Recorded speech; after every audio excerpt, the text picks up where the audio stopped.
Online कक्षा में आप सभी का स्वागत। आज हम अभिज्ञान शाकुंतलम के दूसरे अध्याय का प्रारंभ करेंगे।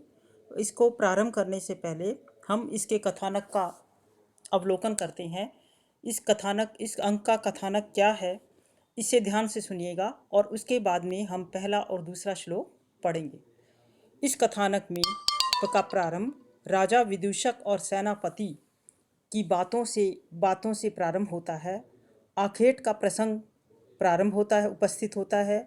आलसी विदूषक जो पहले से ही आखेट से परेशान होता है, वह अपनी जान बचाना चाहता है।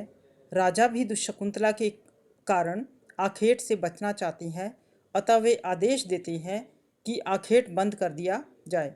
तभी कण्व के आश्रम से के दो तपस्वी आकर यज्ञ में विघ्न डालने वाले राक्षसों से अपनी रक्षा करने के लिए राजा से प्रार्थना करते हैं।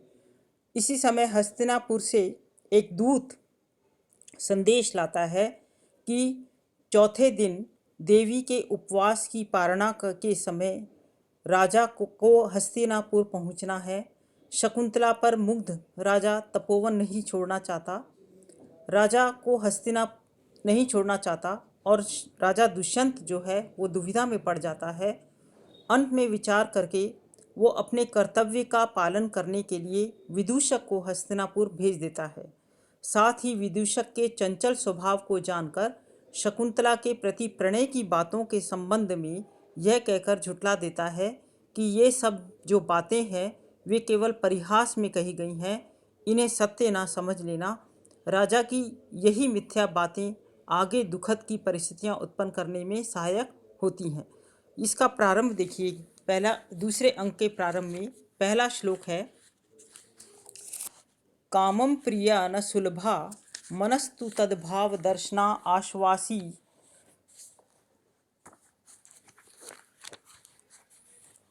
अकृतार्थे अपि मनस्जे रतिम उभय प्रार्थना कुरुते।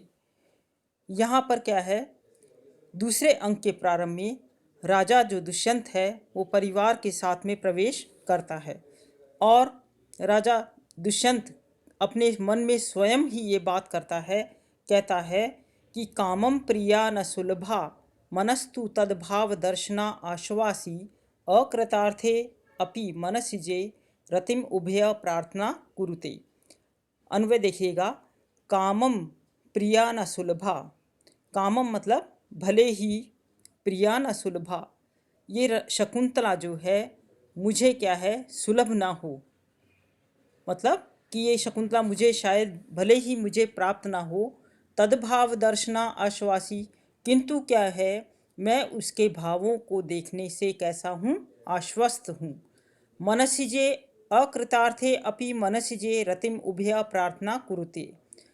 देखिएगा क्या है, देखिए तू मनः यानी कि मनसिजे अकृतार्थे अपि, कामदेव के सफल न होने पर भी उभया प्रार्थना यानी कि दोनों की परस्पर मिलने की जो प्रार्थना है, मिलने की जो अभिलाषा है, रतिम कुरुते यानी कि वो क्या है परस्पर अनुराग को उत्पन्न करती है।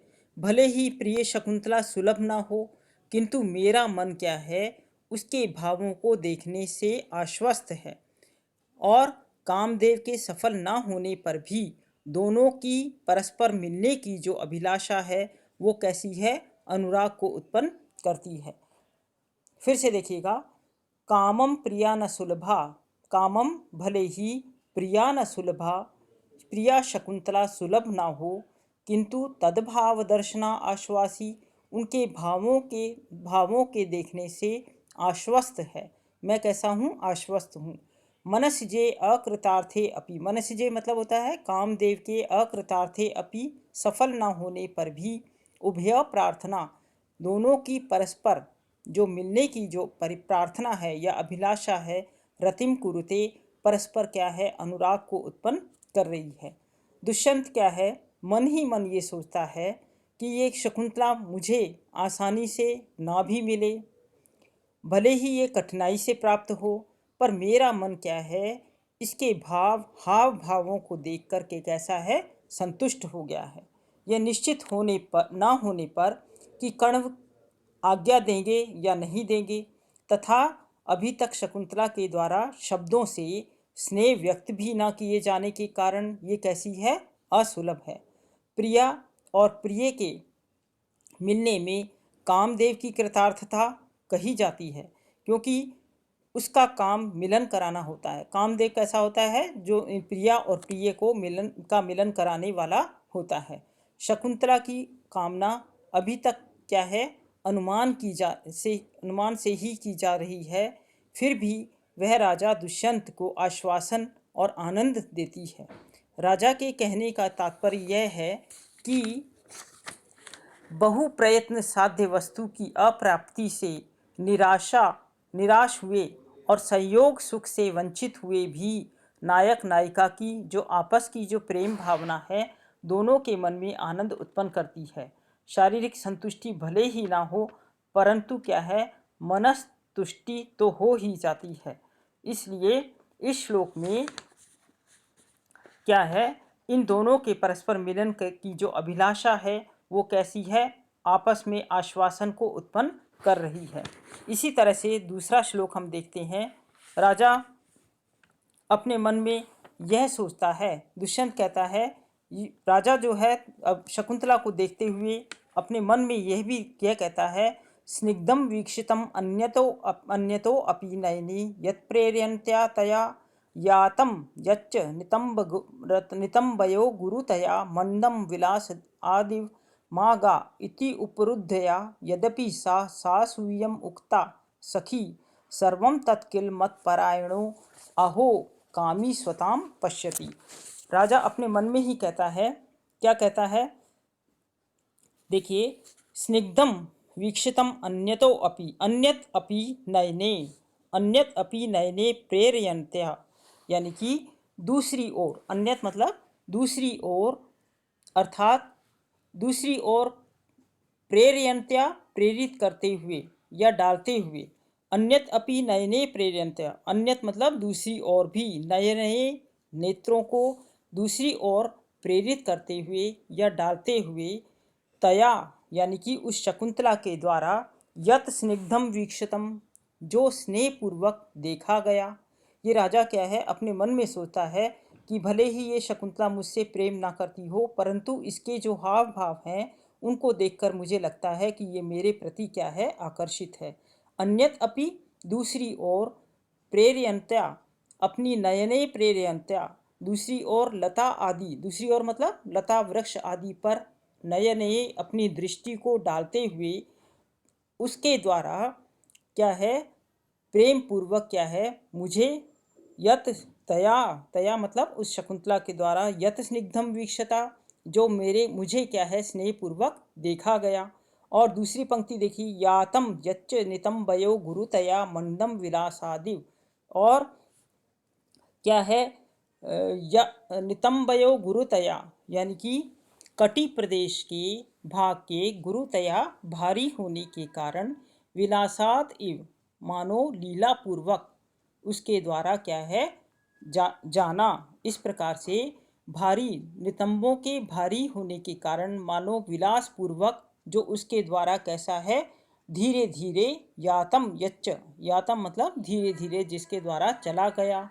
और मागा, फिर तीसरी पंक्ति देखिएगा, मागा मत जाओ इति उपरुद्धया, इस प्रकार से रोकी गई, माँ जाओ इस प्रकार से, उपरुद्धया इस प्रकार से रोकी गई, सासूयम उक्ता ईर्ष्यापूर्वक कहा गया, ईर्ष्यापूर्वक कहा गया।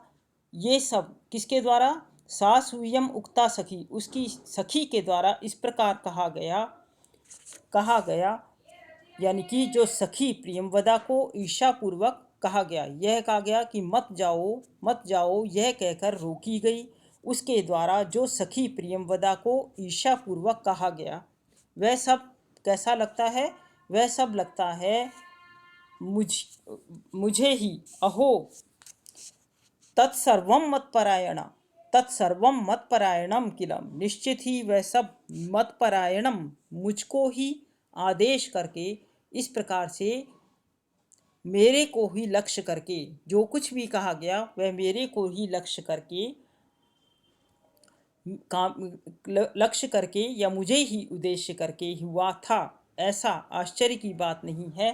कामी स्वताम पक्षता पश्यति, कामी जन जो है सभी और क्या है, अपने कामी जन सर्वत्र अपना भाव ही देखता है। अर्थात दूसरों द्वारा अन्य उद्देश्य से किए गए कार्य भी कामी जन क्या है, अपने लिए ही समझता है।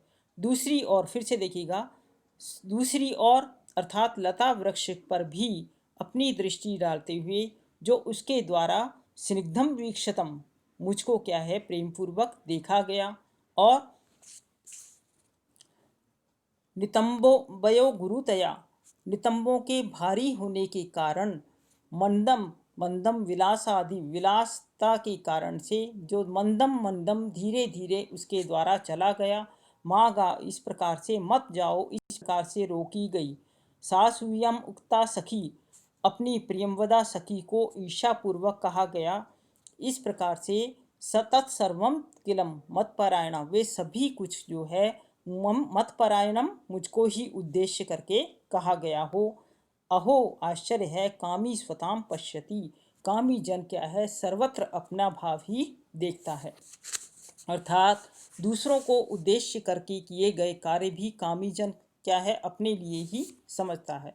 यहाँ पर क्या है, दुष्यंत कहता है कि ये शकुंतला जो है इधर उधर दृष्टि डाल रही है, लता वृक्ष आदि पर नेत्रों से स्पष्ट रूप से अपनी दृष्टि डालते हुए भी शकुंतला क्या है अभिलाषा पूर्वक मुझे ही देख रही है, और मुझे देखने के उद्देश्य से विलास पूर्वक जो नितंबों के भारी होने के कारण धीरे धीरे चली गई थी। और मत जाओ कहकर जब वह अपनी सखी के द्वारा रोकी गई थी, उससे उसकी सखी के ईर्ष्यापूर्वक कहा कि तुम मुझे भेजने वाली हो और रोकने वाली कौन होती हो, मैं चाहूँ जाऊँ या ना जाऊँ।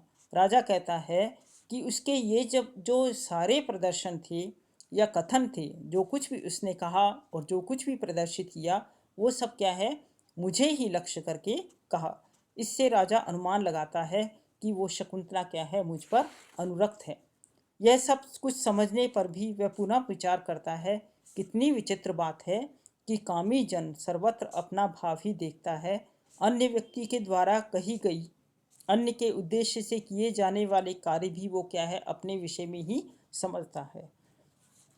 इसके पश्चात हम द्वितीय अंक के तीसरे और चौथे श्लोक का अध्ययन करेंगे। धन्यवाद।